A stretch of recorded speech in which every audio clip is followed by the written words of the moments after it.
Boa noite, irmãos.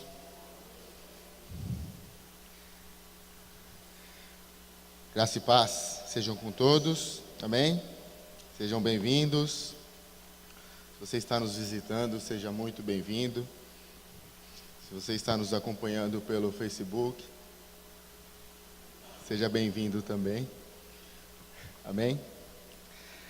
Bom, gente, eu quero compartilhar um texto que é uma história tão conhecida, né? Que é a história de Acã. Então abra comigo lá em Josué, capítulo 7. Vamos ver que nesse texto tem muito mais coisas do que a gente está acostumado a ouvir, coisas que a gente pode aprender, tirar, exemplos para serem principalmente evitados. E antes de mais nada, vamos orar. Amém? Senhor, nós te agradecemos pela tua bondade e misericórdia, Pai. Obrigado, Deus, por nos ter trazido aqui. Eu clamo, Deus, que o Senhor fale conosco através da tua palavra, Pai. Pela tua graça, Deus, por amor à tua igreja, Deus, e para honra e glória do teu nome, eu clamo, Deus, que possamos sair transformados daqui pelo ensino da tua palavra, Senhor. Não por mim, mas por ti, Senhor, pelo teu poder e pelo poder que há em tua palavra, em nome de Jesus. Bom, um contexto rápido aqui para você entender bem essa história. Você lembra da história de quando o povo de Israel conquistou a cidade de Jericó, né? Josué, um pouquinho antes disso, né, o povo de Israel era liderado por Moisés. Moisés morreu, então Josué assume a liderança do povo de Israel. E agora, sob a liderança de Josué, o povo finalmente chega na terra prometida. Só que chegando na terra não tinha um problema lá. A terra não estava vazia. Aquele espaço já havia alguns moradores ali, povos ali. Então o povo tinha que tomar a terra para si. Tinha que expulsar aqueles habitantes desses lugares. Mas o povo de Israel, ele era um povo totalmente destreinado para uma guerra. Não era um povo forte militarmente. Essa geração que entrou na Terra Prometida foi uma geração que nasceu e cresceu peregrinando no deserto. Não estava acostumado com lutas, com inimigos. Então não era um exército muito bem treinado. Então, nesse ponto de vista, Israel era um inimigo fácil para qualquer um. Mas o Senhor estava com eles. E esse era o grande trunfo de Israel. Na verdade, a única vantagem que Israel tinha era que o Senhor estava lutando por eles. E essa fama foi se espalhando. Todos os povos começaram a ouvir das façanhas que Deus realizava no meio do seu povo. Quando eles chegaram para atravessar o Rio Jordão, você vai ver em Josué também, que Deus faz o rio parar para que o povo atravesse em terra seca, assim como fez com Moisés no Mar Vermelho, ele fez com Josué no Rio Jordão. O rio parou, o povo atravessou. Então, essa fama começou a se espalhar até que eles chegaram a Jericó.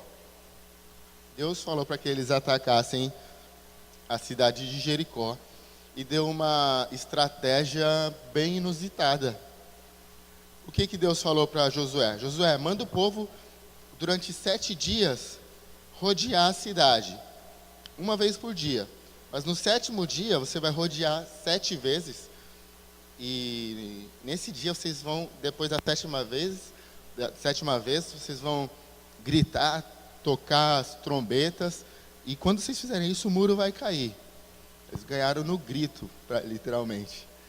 É uma estratégia inusitada, né? Ninguém faria isso para ganhar uma guerra, rodear a cidade, mas foi o que Deus falou para fazer.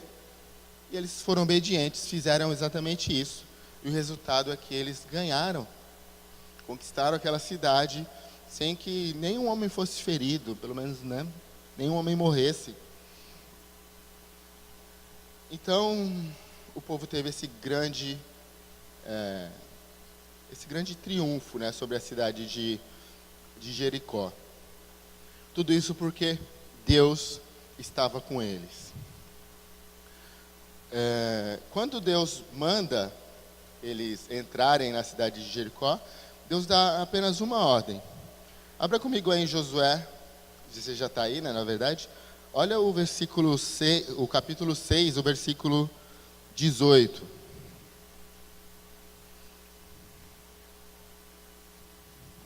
O 6,18, Deus diz assim: fiquem longe, eu vou só esse pedacinho.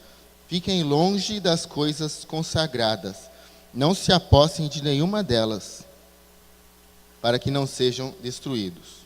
Do contrário, trarão destruição e desgraça ao acampamento de Israel. Então Deus dá uma ordem para eles: não peguem nada das coisas consagradas. Essa primeira cidade, todas as coisas que sobrassem lá, riquezas, elas eram coisas consagradas, pertenceriam ao Senhor. Então ele fala isso: não tomem, fiquem longe das coisas consagradas, não se apossem. Ele fala: fiquem longe. Essa é a única ordem a única proibição que Deus deu para o povo. Mas, versículo 1 do capítulo 7, mas os israelitas foram infiéis com relação às coisas consagradas. Acã, filho de Carmi, filho de Zinri, filho de Zerá, da tribo de Judá, apossou-se de algumas delas, e a ira do Senhor acendeu-se contra Israel. Acabei de ler, né? No 6,18 Deus falou: não peguem nada. Na verdade Deus fala o seguinte: fiquem longe das coisas consagradas. Isso não é para vocês. Mas eles pegaram. Por que o Senhor deu essa ordem? Talvez era apenas para o tesouro de Israel, ou para uma futura construção do templo, etc. O importante é que Deus disse não, e não importa tanto o motivo. Deus disse para não fazer, mas o povo foi infiel e quebrou esse mandamento de Deus.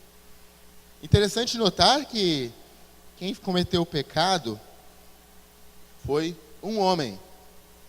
E Deus fala, e diz aqui, que a ira do Senhor se acendeu contra Israel, contra todos. Mas por quê? Não foi apenas um homem que pecou, porque toda a nação seria responsabilizada por isso? Por que Deus ficaria irado contra toda a nação? Já a gente responde essa pergunta. Versículo 2. Sucedeu que Josué enviou homens de Jericó a Ai, que fica perto de Bet-Aven, a leste de Betel, e ordenou-lhes: subam e espionem a região. Os homens subiram e espionaram Ai. Quando voltaram a Josué, disseram: não é preciso que todos avancem contra Ai. Enviem uns 2 ou 3 mil homens para atacá-las. Não canse todo o exército, pois eles são poucos. Por isso, cerca de 3 mil homens atacaram a cidade. Então, depois da vitória do povo em Jericó, a próxima cidade que eles atacariam, a cidade chamada Ai. E Josué faz algo normal aqui, né? Mandar alguns espiões lá olharem a terra. Eles veem e falam: é pequeno, eles são mais fracos que Jericó. Manda só uns 2, 3 mil homens. Essa vai ser moleza. Ih, fichinha, a gente vai ganhar fácil essa daí. Irmãos, está aí o primeiro grande erro para a gente evitar, que é autoconfiança na carne. Autoconfiança na carne. Por um momento, Josué esqueceu de tudo que Deus fez por eles, que Deus fez por ele. por eles, pelo povo, não eles mesmos. Então, essa autoconfiança no seu próprio poder foi um grande erro. O povo, depois da vitória sobre Jericó, o povo falou assim: Deus está com a gente, então a gente vai vencer qualquer um. Cheio de autoconfiança, o povo fala, os espiões falam: não, apenas 2 ou 3 mil é suficiente.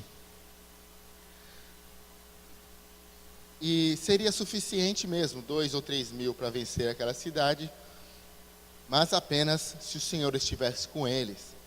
E o Senhor não estava mais com eles. Então, o grande risco que a gente corre é o risco da autoconfiança. Quando a gente confia demais em nós mesmos, na nossa própria carne, a gente tem uma grande chance de errar, de falhar. O pastor Chuck Smith disse uma frase interessante. Às vezes nossos maiores perigos estão logo após nossas maiores vitórias. Isso é interessante. Nossos maiores riscos, nossos maiores perigos estão logo após as nossas maiores vitórias. Porque você se descuida. Depois de uma grande vitória, você acha que é poderoso. O perigo está justamente aí. Então, cuidado com a autoconfiança. João 15,15, Jesus disse que sem mim nada podeis fazer. E Josué, ele esqueceu disso, esqueceu que sem Deus ele não poderia fazer nada. Outro erro aqui, nesse mesmo trecho, foi Josué ter buscado o conselho do homem. Apenas, vamos dizer assim, apenas o conselho dos homens. Ele mandou os homens olharem a terra, voltaram com um relatório otimista. Vai ser fácil. E Josué confiou apenas na palavra do homem. Ele deveria consultar a Deus primeiro. Antes de mais nada, ele deveria falar com Deus. Em Jericó, para vencer Jericó, foi Deus que deu aquela estratégia de rodear a cidade. Foi Deus que falou. Agora, para essa cidade de Ai, ele envia 3 mil homens. Mas, com ordem de quem ele faz isso? Quem foi que deu essa estratégia para ele de enviar 3 mil homens? Foi Deus? Não. Ele ouviu apenas o conselho dos homens. Gente, conselhos são importantes. Amigos que possam te orientar. Talvez um psicólogo possa te dar um conselho bom. Mas nada supera o conselho de Deus. A palavra de Deus. Ele não buscou a palavra de Deus. Ele confiou apenas no conselho dos homens. Então ele manda apenas 3 mil homens para aquela cidade. E além do mais, se ele tivesse falado primeiramente com Deus, Deus falaria o quê? Olha, nem vai. Nem vai porque Deus já ia falar o seguinte, tem problema no acampamento, tem pecado, nem adianta. Deus ia falar, pois havia um problema que eles deveriam resolver primeiro. Mas ele não consulta o Senhor. Irmãos, ele poderia ter mandado 1 milhão de soldados. Ele não venceria essa guerra. Ele poderia ter mandado o melhor exército do mundo. Ele não venceria essa guerra porque o Senhor não estava com eles. Mas se o Senhor estivesse com eles, se fosse o Senhor que estivesse mandado eles irem, eles poderiam mandar um soldado. E esse um soldado venceria. Porque foi o Senhor que mandou. Então eles perderam essa batalha para eles mesmos, por estarem fora da vontade de Deus. Olha só, versículo 4, segunda parte aí do versículo 4 diz: mas os homens de Ai os puseram em fuga, chegando a matar 36 deles. Eles perseguiram os israelitas desde a porta da cidade até Sebarim e os feriram na descida. Diante disso, o povo desanimou-se completamente. Então, irmãos, olha só, deu tudo errado, né? Deu tudo errado nessa cidade de Ai. Uma cidade menor, uma cidade bem mais fraca. Botou o exército de Israel para correr, ainda matou 36 homens né? Você vê que na verdade parecia que era o Senhor que estava lutando com eles. Parecia agora o contrário. O Senhor estava do lado do exército de Ai. E é verdade mesmo, o Senhor estava contra eles. Para Israel não importava a força do inimigo. Importava sim se eles pudessem contar com a ajuda de Deus ou não. Se o inimigo fosse pequeno, eles deveriam contar com a ajuda de Deus. Se o inimigo fosse enorme, eles deveriam contar com a ajuda de Deus. Mas às vezes a gente também é assim, né? A gente julga algum problema como um problema grande, então esse problema a gente quer a ajuda de Deus. Agora os problemas menores, esse eu lido sozinho, esse eu resolvo sozinho, e não pede a ajuda de Deus. Então esse foi o erro de Josué, um erro constante que a gente comete também. Irmãos, se Deus é por nós, quem será contra nós? Né? Mas se Deus estiver contra nós, até o inimigo mais fraco consegue nos vencer. Consequência disso, minha voz está falhando de vez em quando, que eu estou me recuperando ainda, tá? Amém. Consequência disso, 36 homens morreram. Tá, no ponto de vista de uma guerra, 36 homens pode não ser muita coisa. Mas se levar em conta que Jericó era uma cidade muito mais forte e nenhum homem morreu, era algo de se lamentar. E olha a consequência disso. 36 homens morreram. 36 viúvas. 36 famílias sem seu pai. 36 casas em luto. 36 velórios no mesmo dia. Tudo por uma sucessão de erros.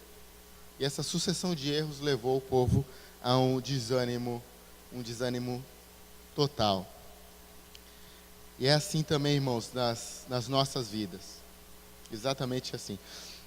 Quando a gente não consulta a Deus, a gente pode sofrer consequências desastrosas das nossas decisões.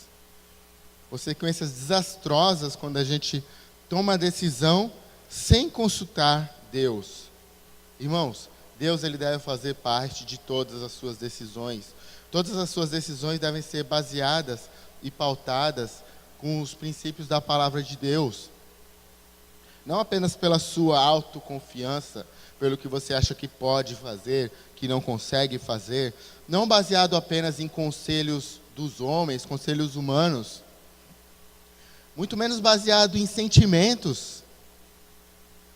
Ou até confiando na lógica. Para Josué era lógico. O exército deles é menor do que o meu, então eu vou ganhar.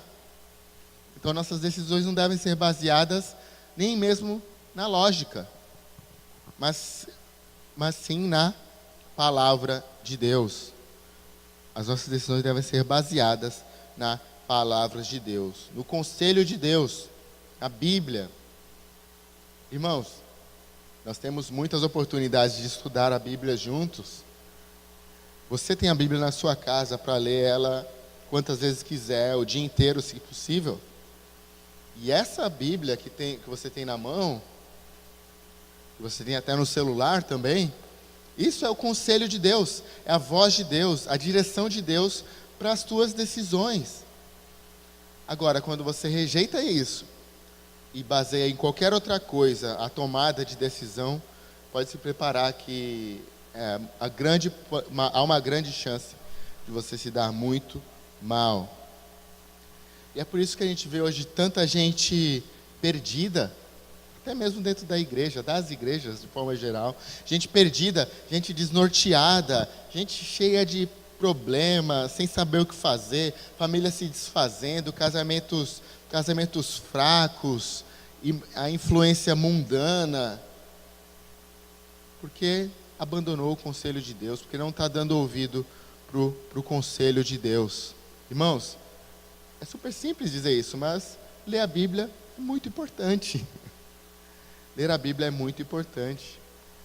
Então, quanto mais você lê a palavra de Deus, mais sabedoria você vai ter para tomar decisões, para fazer as coisas certas.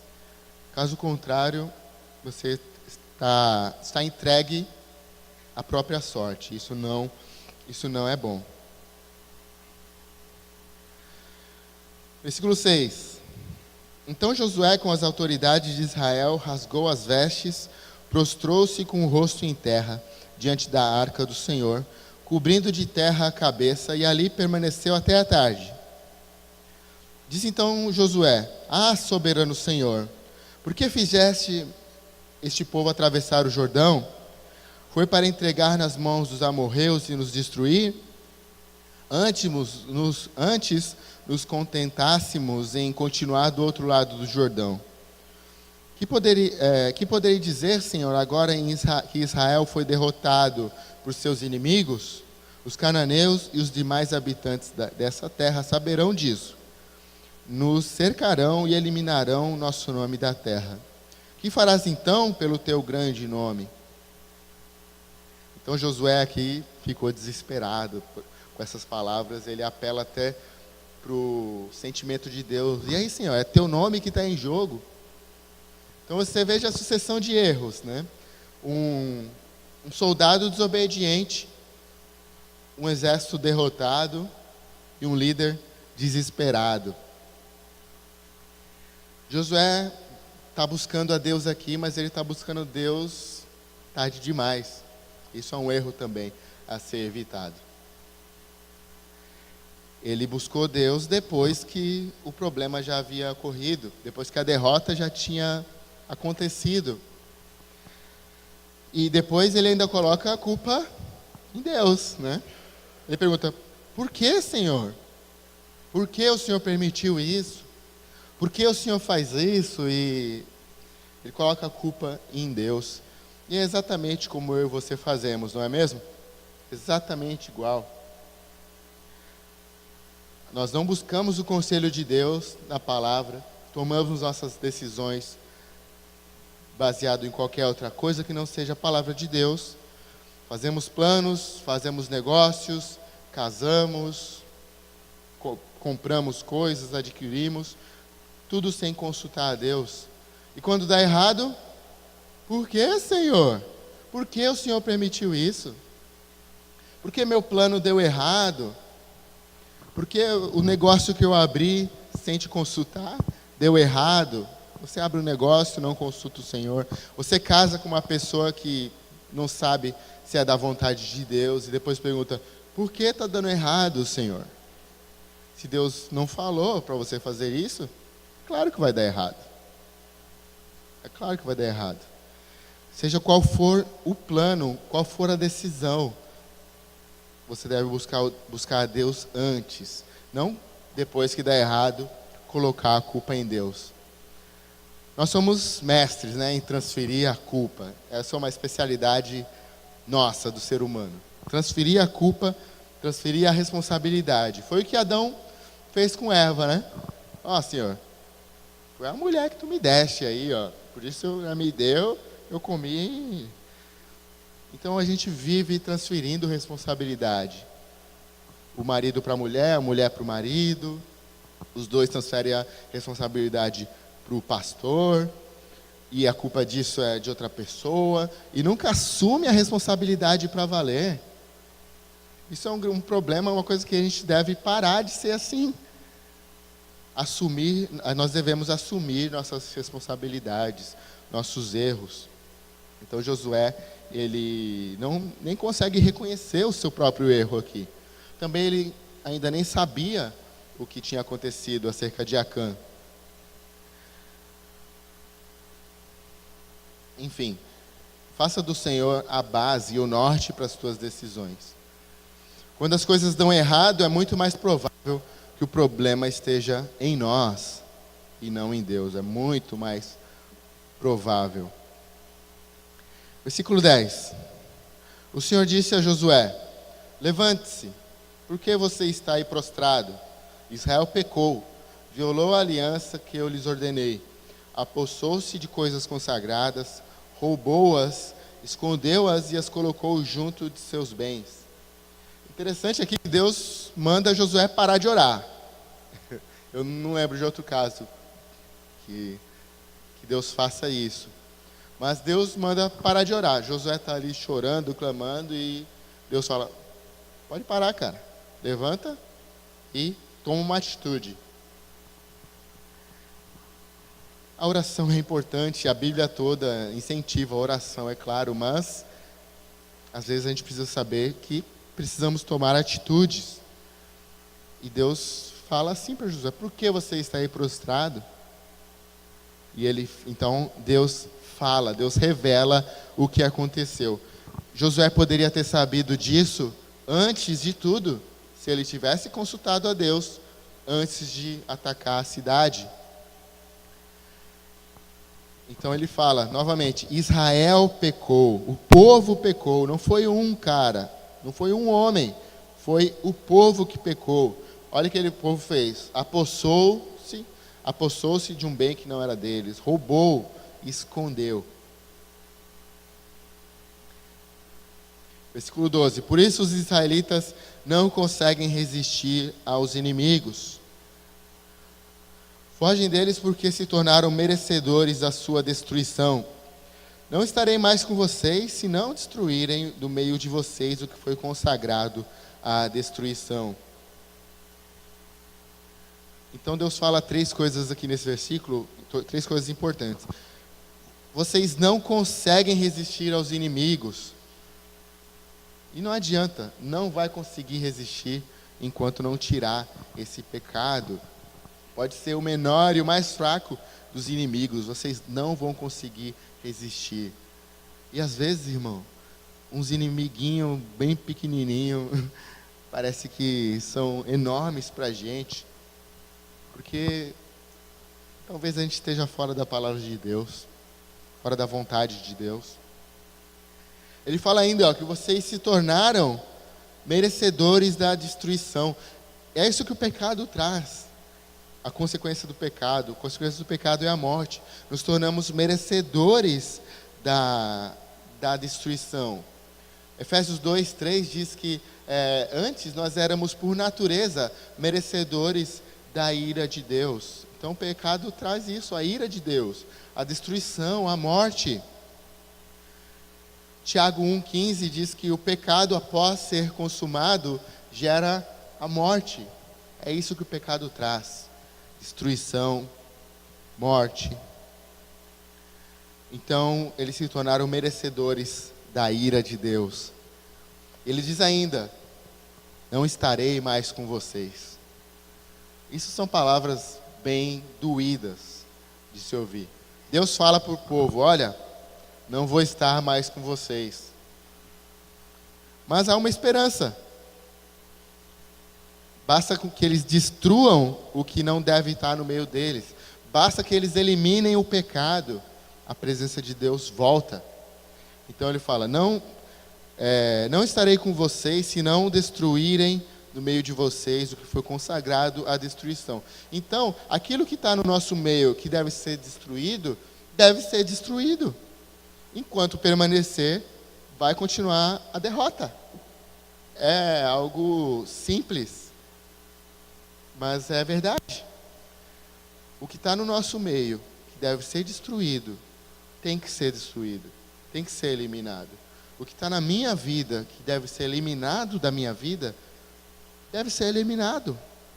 Senão eu vou continuar sofrendo derrota após derrota.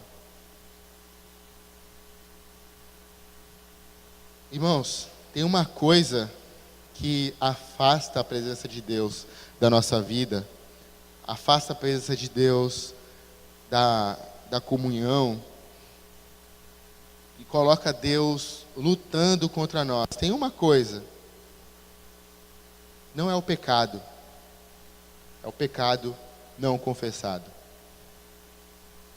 Deus não espera que a gente não peque. Deus sabe do que nós somos feitos. Ele ainda diz que Ele é fiel e justo para nos perdoar os nossos pecados. Se nós confessarmos os nossos pecados, Ele é fiel e justo para nos perdoar o pecado, nos purificar de toda iniquidade. Mas sim, o pecado não confessado, isso afasta de Deus, afasta Deus de nós. E é o que aconteceu com o povo aqui. Ele fala então no versículo 13, Deus falando com Josué: vá, santifique o povo, diga-lhes, santifiquem-se para amanhã, pois assim diz o Senhor, o Deus de Israel: há coisas consagradas à destruição no meio de vocês, ó Israel.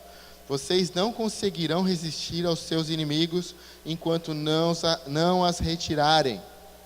Então agora Josué vai falar para o povo a razão da derrota. A razão da derrota é pecado, coisas que devem ser destruídas, que permanecem no meio do povo. Então, olha que Deus está falando o seguinte, ó: pode orar, pode chorar, pode lutar, pode treinar para ser um exército melhor, pode mandar 1 milhão de homens, vocês vão continuar sendo derrotados enquanto não as retirarem, enquanto não retirar as coisas consagradas. Vocês não conseguirão resistir aos seus inimigos enquanto não retirarem essas coisas. Então, nós precisamos lidar com o pecado de forma prática. Pensa no que tem te atrapalhado e você tem que lidar com aquilo de forma prática. Você tem que orar, pedir perdão a Deus, mas você tem que ver o que te atrapalha e lidar com esse pecado. Arrancar essa coisa que deve ser destruída, que você às vezes guarda com tanto carinho, mas é algo que deve ser jogado fora, destruído. Versículo 14. Apresentem-se de manhã, uma tribo de cada vez. A tribo que o Senhor escolher virá à frente, um clã de cada vez. O clã que o Senhor escolher virá à frente, uma família de cada vez. E a família que o Senhor escolher virá à frente, um homem de cada vez. Aquele que for pego com as coisas consagradas será queimado no fogo com tudo que lhe pertence. Violou a aliança do Senhor e cometeu loucura em Israel. Então, Deus fala, o recado para o povo é o seguinte: apresentem-se amanhã de manhã que nós vamos fazer um sorteio para descobrir quem é o culpado. E isso é algo interessante. Não é assim que a gente deve agir hoje para descobrir a palavra de Deus, a vontade de Deus. Nós já temos a palavra, nós não precisamos fazer um sorteio. Mas era assim que eles descobriam a vontade de Deus nessa época. Mas por que Deus fez isso? Será que Deus não sabia que foi Acã? Deus sabia que foi Acã, ou não? Claro que sabia. Por que ele fez isso? Eu vejo duas razões importantes para ele fazer isso. Primeiro, para gerar temor no povo. Olha, o recado era o seguinte: vai amanhã de manhã, vem se apresentar amanhã de manhã. Então, imagina o povo todo aquela noite, como ficou. Os pais de família perguntando para os seus filhos que estavam no exército, né, perguntando: meu filho, você fez alguma coisa? O que aconteceu? Por que essa ira está sobre o povo de Israel? Então o povo começou a se sondar, se verificar. O que eu fiz? Será que eu fiz? Será que eu cometi algum pecado? Será que alguém da minha família cometeu algum pecado? E essa noite foi uma noite de tensão, porque o povo se verificou. Então foi algo que gerou temor no povo. E o segundo ponto que eu vejo importante aqui é que isso vai gerar um senso de unidade no povo. Se ele escolhe um, ele fala assim: foi Acã, vem aqui. O povo ia pensar talvez: poxa, que vacilão, cara, né? Ele não deveria ter feito isso e tal. Mas Deus agindo dessa maneira, o povo todo se sentiu responsável. E é assim que deve ser. Mas por que se foi um homem só? Israel era uma nação, um só povo. Todas as promessas que Deus fez, Deus não fez, Deus fez para o povo. Então, quando eles venciam, um vencia, todos venciam. Quando um era derrotado, todos eram derrotados. E é exatamente assim, irmãos, com a igreja. É exatamente assim. Quando um membro sofre, todos os outros membros sofrem com ele. Mas quando um membro é honrado, todos os outros membros se alegram. Então, irmãos, nunca pense que as coisas ruins ficam só para você. Quando você sofre, todos nós sofremos. O que você faz afeta a mim, afeta todos nós. As coisas boas que você faz alegra a mim, alegra todos nós. As coisas ruins afetam a nós todos, porque nós somos um povo, nós não somos vários. Você crê nisso ou não? Nós somos um povo. Então, se um de nós pisa na bola, faz alguma coisa ruim, isso afeta todos nós. Então, nós temos uma responsabilidade muito grande. Na manhã seguinte, Josué mandou os israelitas virem à frente, segundo suas tribos, e a de Judá foi escolhida. Os clãs de Judá vieram à frente, e ele escolheu os Zeraitas. Fez o clã dos Zeraitas vir à frente, família por família, e o escolhido foi Zinri. Josué fez a família de Zinri vir à frente, homem por homem, e Acã, filho de Carmi, filho de Zinri, filho de Zerá, da tribo de Judá, foi o escolhido. Então Josué disse a Acã: meu filho, para a glória do Senhor, o Deus de Israel, diga a verdade, conte-me o que você fez, não me esconda nada. Então, novamente, eles fizeram um sorteio aqui, não é assim que a gente descobre a palavra de Deus, a vontade de Deus, tirando cara ou coroa ou par ou ímpar. A gente tem a palavra de Deus para consultar, mas eles faziam assim. Então eu imagino o sufoco que Acã estava passando ali, Porque talvez ele pensou o seguinte: ninguém nunca vai saber o pecado que eu cometi. Ninguém nunca vai saber as coisas que eu roubei. Ninguém sabe, está escondidinho ali. Não é assim que funciona. O Senhor trouxe esse pecado à tona. Por isso que eu não falei no começo, vou falar agora. O título dessa mensagem é Pecado Escondido, Derrota Pública. Porque é assim que as coisas funcionam. Então ele achou que ia ficar tudo escondidinho ali, mas não. Esse sorteio caiu justamente sobre ele. Então eu imagino as 12 tribos, a primeira tribo de Judá, a tribo de Judá tem muitos homens e tal. Aí depois o clã dos Zeraitas, depois a família de Zinri, meio inquieto, pensando. Aí quando chega na família dele, ele é o homem. Quando chega na família dele, ele é o homem escolhido. Agora não tem mais para onde correr. Agora é público, todo mundo sabe. Então Josué diz a Acã: meu filho, para a glória de Deus, fala tudo. O que você fez? Me lembro quando Deus pergunta para Adão e Eva: o que vocês fizeram logo depois da queda? Ele fala: o que você fez? Para a glória de Deus. Interessante isso, para a glória de Deus. A confissão de pecado pode parecer algo vergonhoso, mas ela glorifica a Deus. Porque, irmãos, pecar não é algo extraordinário do ser humano. É algo inerente, ou seja, algo que faz parte do ser humano. A confissão de pecado, ela, de certa forma, glorifica a Deus. Agora, o pecado escondido é algo muito ruim. Acã respondeu: é verdade que pequei contra o Senhor, o Deus de Israel. O que fiz foi o seguinte, versículo 21. Quando vi entre os despojos uma bela capa feita na Babilônia, 2,4 kg de prata e uma barra de ouro de 600 gramas, eu os cobicei e me apossei deles, e estão escondidos na minha tenda com a prata por baixo. Então o Acã ele chega e fala: é verdade, eu pequei mesmo. E conta tudo o que ele fez. Ele dá os detalhes de tudo o que ele fez. Então, Olha aí, ó, observa comigo a ordem dos pecados, a ordem que o pecado, né, que o pecado leva para acontecer. Ó, vamos fazer um exercício de observação aí, ó. Observe os verbos nesse versículo 21 aí, ó. Ele fala primeiro, quando vi, depois eu cobicei, me apossei.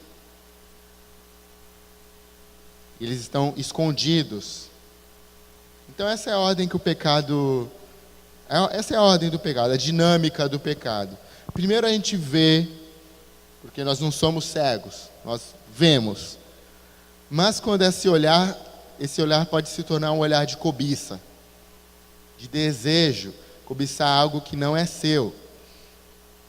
Depois você toma posse daquilo que você não tem direito. E depois você esconde. Então essa é a dinâmica do pecado. Foi o que aconteceu com Adão e Eva também, em Gênesis. Eva viu que o fruto, a árvore do conhecimento do bem e do mal, e ela viu aquele fruto, cobiçou, viu que era bom para obter conhecimento. Ela cobiçou aquele fruto. Ela se apossou quando ela comeu, né? Adão e Eva. Quando eles comeram, eles se apossaram daquilo. E depois o que eles fazem? Eles se escondem. Foi assim também com Davi. Quando estava na sacada do seu palácio, ele viu Batseba tomando banho. Ele viu porque não era cego, ele viu. Mas ele não apenas viu e saiu andando, ele viu e cobiçou. Ele cobiçou, ele quis algo que não era dele. Depois que ele fez, ele se apossou daquela mulher que não era a mulher dele. Depois ele fez de tudo para esconder esse pecado, chegando até a matar, indiretamente, assassinar o marido dela. Então, o pecado ele tem essa sequência. A gente vê, a gente cobiça, a gente toma posse, depois a gente esconde. Nada acontece assim, ó, num piscar de olhos. É um processo que, se não for cortado, ele leva à consumação do pecado.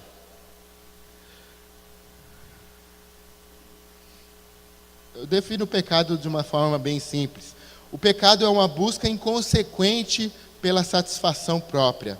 É uma busca sem pensar, uma busca pelo ego, pela satisfação do ego. Então, o pecado é uma busca inconsequente pela satisfação própria. E talvez quando Acã viu aquelas coisas, ele pensou na sua própria satisfação. Com certeza foi isso. Ele viu aquela capa da Babilônia, a roupa da última moda, tendência no mundo todo. Aí ele falou assim, pô, se eu tiver essa roupa vai ser legal, né? Se eu tivesse ouro, se eu tivesse essa prata, vai ser legal. O que ele achou? Que ele ia andar com a capa da Babilônia e ninguém ia perceber? Logo alguém ia falar, ô Acã, você arrumou essa roupa aí? Não fazia sentido ele ter aquela roupa. Então ele pensou, são só umas coisinhas, vai ser tudo, vai ficar para trás aí, então eu vou levar, ninguém vai reparar, eu não estou fazendo mal para ninguém mesmo, eu só vou pegar isso aqui e vou esconder. E ele achou então que aquilo traria para ele alegria e satisfação. Irmãos, o pecado é querer ter aquilo que não deve nos pertencer. É você querer ter uma coisa que não é teu direito, não deve te pertencer. Uma coisa, uma pessoa, ou qualquer, seja o que for, algo que não deve pertencer a você. Então ele viu, ele cobiçou, ele se apossou e depois ele escondeu. Acã, ele comete um erro que nós cometemos muito aqui. Ele fala o seguinte, quando eu vi entre os despojos, mas volta comigo um pouquinho no versículo 1 ali, ó. Deus chama de coisas consagradas aquilo que ficaria na cidade, Deus chama de coisas consagradas. Acã chama de despojos. Então ele meio que mudou o nome. Não, aquilo não eram despojos, eram coisas consagradas ao Senhor. Então ele muda o nome para talvez dar uma aliviadinha, né? E a gente faz muito isso. A gente muda o nome das coisas. Aquelas coisas que a gente nem considera mais pecado, mas que são. Coisas que são pecado. Mas a gente nem considera mais pecado, porque a gente mudou o nome. Não sei. A gente acha que uma mentirinha não é pecado. Tudo bem. Inveja, tudo bem. Preguiça, avareza, ganância, maledicência, né? Falar mal do irmão, falar mal do líder, falar mal daquilo, fofoca, não é mais pecado. Não, isso não dá nada, não tem problema não é pecado. Palavras torpes, palavras que não combinam com a gente, palavrões ou discurso, conversas imorais, piadas de duplo sentido, essas coisas não fazem parte da nossa vida, não devem fazer parte da nossa vida, são pecados. E a gente deve chamar pecado de pecado, a gente não deve dar outro nome para isso. Coisas ilegais, idolatria, tudo isso. Quando eu falo idolatria, talvez você já pense em uma imagem, uma estátua ali na estante, mas idolatria, ela está muito além disso. A gente pode idolatrar o dinheiro, a gente pode idolatrar uma pessoa, o marido, namorado, mulher, filho. Eu já vi, é engraçado, pessoas idolatrarem aquilo que nem possuem. Elas vivem em função de uma coisa que elas nem têm. Isso tudo é uma idolatria. Então tudo isso é pecado e a gente não pode mudar o nome dessas coisas. Tudo isso atrapalha a tua caminhada com Deus. E é tudo isso, e essas coisas você tem que tirar da sua vida. Não pode negociar. Tudo isso é pecado. Algum momento você foi deixando, foi permitindo essas coisas na sua vida, esses pecadinhos, entre aspas, mas tudo isso deve ser eliminado. São as pequenas pedras, irmãos, são as pequenas pedras que nos fazem tropeçar. Pode ter certeza. Se você vê uma pedra enorme assim, você desvia dela. Mas uma pedrinha ali você ignora, de repente você pisou, você tropeçou naquela pedra. São aquelas pequenas pedras no nosso caminho que faz a gente tropeçar. Então a gente tem que limpar esse caminho. Então, irmãos, um pequeno ato de Acã trouxe uma consequência enorme. Só isso, vou pegar, não vai dar nada, ninguém vai reparar. Adão foi a mesma coisa, uma mordida no fruto que ele não deveria ter dado. Olha só, hoje a gente está sofrendo por causa dele. Valeu, Adão, obrigado. Davi ele faz em 2 Samuel 24, ele faz um recenseamento, uma contagem do povo, algo que Deus não mandou ele fazer. Por que ele fez isso? Meu exército é grande, olha só. E o que Deus fez com aquilo? Deus mandou uma praga. Lembra quantos homens morreram? Lembra da história? 70.000 homens morreram por causa de uma atitude de Davi. E Jonas, que comprou um bilhete, uma passagem de navio para fugir da vontade de Deus, e por consequência disso, por pouco, não coloca toda uma tripulação de navio à morte. Irmãos, nossas escolhas, as tuas escolhas, fazem diferença. As coisas boas, as coisas ruins, afetam a todos. Uma coisa interessante aqui, Acã, ele confessa bem direitinho, certinho o que ele fez. Será que ele estava arrependido? O que você acha? Sim ou não? Enquete agora. Será que ele estava arrependido? Não? Talvez sim, talvez não. Uma coisa é certa, ele não põe a culpa em ninguém, como Adão fez. Ele fala assim, peguei, pequei contra o Senhor mesmo, eu vi, cobicei, tomei para mim. Então ele assume sua responsabilidade. Ele foi sincero nesse ponto. Ele fala, pequei contra o Senhor. Ele sabe que pecou contra o Senhor. E ele fala exatamente o que ele fez. Ele não tenta esconder algumas coisas, ou conta só um pedacinho do pecado para não parecer tão ruim. Ele fala tudo o que ele fez. Ele fala tudo o que ele fez. Ele confessou sinceramente. Como ele foi pego, né? Ele foi escolhido ali, ele foi descoberto, a gente pode achar que Deus não perdoou ele, ou que ele não foi realmente, não se arrependeu de verdade. Mas foi algo parecido que aconteceu com Davi também. Davi foi o profeta, Deus revelou ao profeta Natanael o que Davi tinha feito. Ele conta aquelas histórias lá do homem que tinha uma ovelhinha só, e Davi fala, esse cara tem que morrer, e o profeta fala, esse homem é você, Davi. A máscara de Davi então caiu, ele foi pego em seu pecado, e apesar disso ele foi considerado um homem segundo o coração de Deus. Então talvez o arrependimento, a confissão a confissão de Acã possa ser algo sincero, algo de arrependimento, mas agora é tarde demais, não importa. Ele vai sofrer as consequências disso. Versículo 22. Josué enviou alguns homens que correram à tenda de Acã. Lá estavam escondidas as coisas, com a prata por baixo. Retiraram-nas da tenda e as levaram a Josué e a todos os israelitas, e as puseram perante o Senhor. Então Josué, com todo Israel, levou Acã, bisneto de Zerá, e a prata, a capa, a barra de ouro, seus filhos e filhas, seus bois, seus jumentos, suas ovelhas, sua tenda e tudo o que lhes pertencia ao vale de Acor. Disse Josué, por que você nos causou essa desgraça? Hoje o Senhor causará a sua desgraça.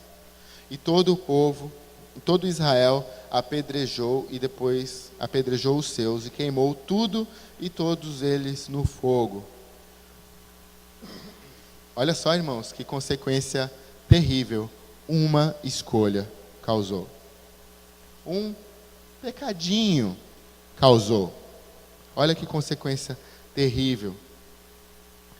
O significado de Acã é perturbador, aquele que causa problema. E ele foi apedrejado no vale de Acor, que quer dizer perturbação também, mesma coisa. Ele foi levado a esse lugar e apedrejado. Tudo que ele tinha, sua família, seus bois, suas vacas, apedrejados, queimados, seus bens, tudo isso.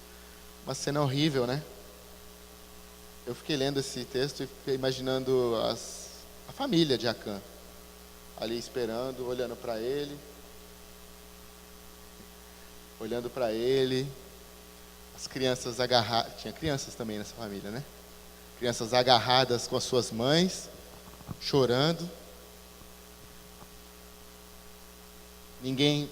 Aquelas pessoas talvez que não tinham cometido esse pecado, todas iam sofrer por causa de uma decisão, de um homem. Crueldade de Deus? Não, irmãos. Consequências da escolha do homem. Consequências duras da escolha de um homem. Então ali todo Israel apedrejou Acã, a sua família, queimou todos eles e tudo no fogo. O que Acã pensou que ia trazer alegria e satisfação foi exatamente o que lhe trouxe morte e destruição. Vou repetir. O que Acã pensou que lhe traria alegria e satisfação foi exatamente o que trouxe morte e destruição para ele, e não só para ele, para a sua família. Às vezes aquilo que você acha que vai te trazer alegria, satisfação, prazer, é exatamente isso que vai causar a sua destruição. Então, irmãos, cuidado com as escolhas. E as suas escolhas, elas têm consequências, não só na sua vida, na vida da sua família, na vida da igreja.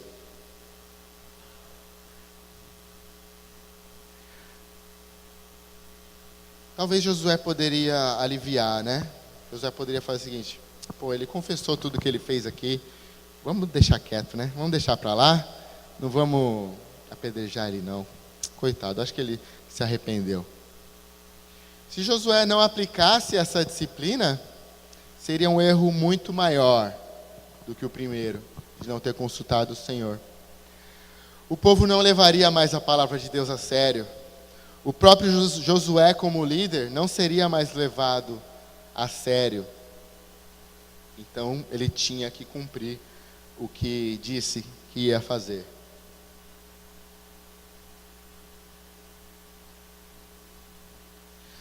Sabe o que é irônico?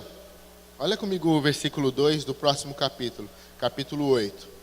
O povo se acerta com Deus e Deus fala: vai lá tomar a cidade de Ai. Agora eu entreguei eles na mão de vocês, pode confiar que agora vocês vão vencer. Diz assim, ó: você fará com Ai e seu rei o que fez com Jericó e seu rei. E dessa vez vocês poderão se apossar dos despojos e dos animais. Prepare uma emboscada atrás da cidade. Então Deus fala: ó, agora, dessa vez, é tudo de vocês lá, tá? Você pode pegar os despojos, os animais, é tudo de vocês. Se Acã tivesse esperado um pouco, né? Ele não teria sofrido tudo isso. Aquelas 36 famílias não estariam sem os seus pais. Se ele tivesse esperado um pouco mais. Irmãos, um grande erro nosso é tentar ter as coisas antes do tempo devido. Cada coisa tem o seu tempo certo. E tem coisas que não devem ser feitas ou praticadas antes desse tempo certo. Um exemplo claro é o sexo antes do casamento. Não deve ser praticado. É a Bíblia que diz, não sou eu que estou dizendo, né? Mas, a gente vai casar mesmo, né? Então vamos. Isso é se apossar de uma coisa que não é fora do tempo devido.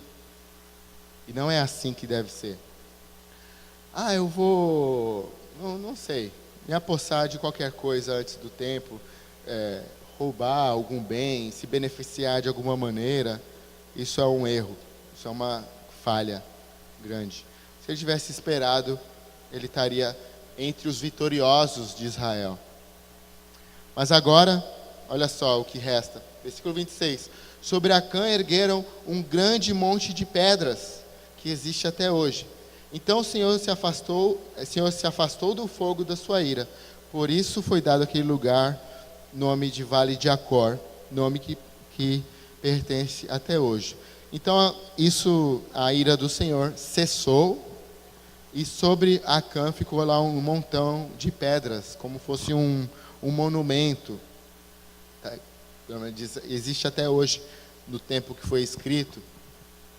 E para que isso? Eu acho que isso, eu tenho certeza que isso serve como exemplo. É um exemplo para que todos vissem, todos se lembrassem que com as ordens de Deus não se deve brincar.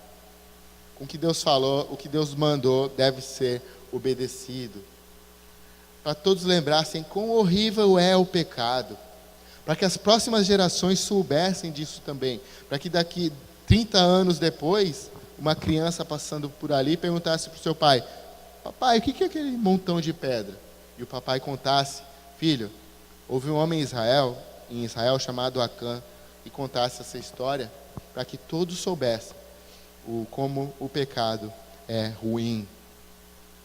Então, irmãos, para concluir, corremos um grande risco quando nós confiamos demais em nós mesmos. Com orgulho, você acha que é o bom, e isso é um grande passo para a derrota. Outro erro foi ter confiado demais no conselho do homem, né, sem ter buscado a Deus. Depois ele buscou a Deus tarde demais. o pecado ele não pode ser escondido. Não esconda o pecado. Você não precisa vir aqui falar o que você faz aqui no púlpito, mas procure uma pessoa que possa te ajudar. Ore com essa pessoa, confesse o pecado para essa pessoa que você confia. Tiago 5,16 diz: confessem uns aos outros os seus pecados para que sejam curados. A oração do justo é poderosa, eficaz. Não esconda o pecado, que isso não vai te trazer bem nenhum. Ninguém espera que o irmão não peque. Então, não mantenha o pecado escondido. E acho que a grande coisa aqui nesse estudo todo é a gente pensar sobre a nossa responsabilidade. Você precisa pensar sobre a tua responsabilidade nessa igreja. Porque sim, você tem uma responsabilidade. Você pode achar que não. Você pode achar que tudo o que acontece aqui depende apenas dos céus. Mas não. Você tem responsabilidade aqui. Coisas ruins que você faz também me afeta de uma forma ou de outra. Coisas boas, vitórias, coisas boas que acontecem, coisas boas que você faz, é ótimo também para nós. Ou o fato também de não fazer nada nos deixa parado, estagnado. Então, irmãos, você tem uma grande responsabilidade pela vitória ou derrota dessa igreja. É pesado demais isso. Muita responsabilidade. É assim. É assim. Ou você escolhe... A gente não pode escolher ficar... eu vou ficar ali. Não tenho responsabilidade nenhuma. Você é muito importante para nós. Você é muito importante para o seu irmão. E tudo que você faz diferença. Tudo que você faz tem alguma consequência. Para você e para a igreja também. Amém? Hoje nós não vamos ter ceia, porque nós vamos ter um tempinho de oração. Eu gostaria que nesse tempo de oração, você se concentrasse, falasse com Deus sobre a tua vida. Há pecados que você deve confessar, há pecados que você deve abandonar. Então, irmãos, nesse momento nós vamos orar juntos. Eu peço que algum de vocês possam também orar, levantar a voz. Então, irmãos, em nome de Jesus, se acerta com Deus. Amém?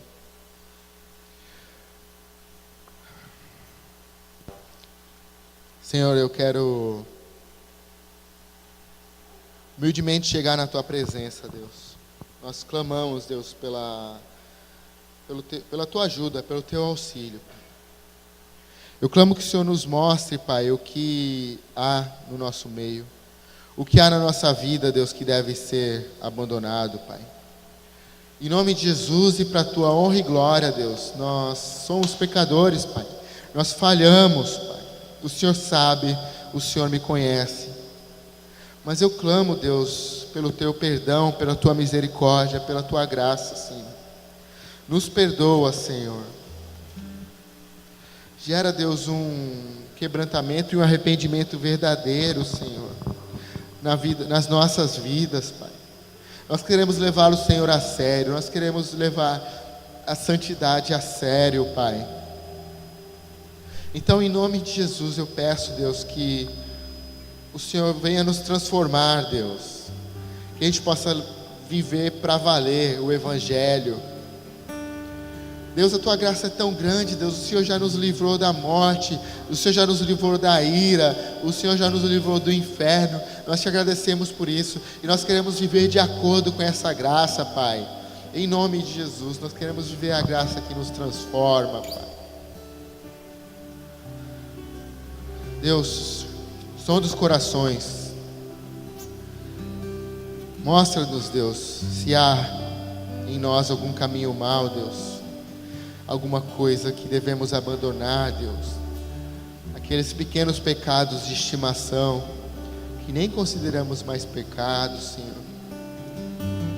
Em nome de Jesus eu clamo, Senhor, eu não te peço, Deus, que o Senhor nos dê algum arrepio, alguma emoção. Eu peço que o Senhor nos ajude a ter resolução sérias, Deus, tomar atitudes de verdade, Senhor, e mudar, Senhor, e abandonar os nossos pecados, Senhor. Deus, para que nós individualmente possamos andar em vitória, Deus, andar triunfantes com o Senhor, Pai, para que nossa igreja experimente a vitória sobre o inimigo, Deus, em nome de Jesus, Pai. Deus, eu não quero ser o Acã, Pai. Eu não quero ser o Acã, Deus, que vai prejudicar, Deus, a vida dos meus irmãos, que vai destruir a igreja, destruir a família, Pai. Me livra disso, Pai, em nome de Jesus, Pai. Eu peço que o Senhor nos ajude, Deus. Tem misericórdia de nós. Tem misericórdia de nós, Pai. É o que eu peço em nome de Jesus, Senhor. Nos quebranta, nos renova, Senhor. Aviva-nos, Senhor. Em nome de Jesus, Senhor.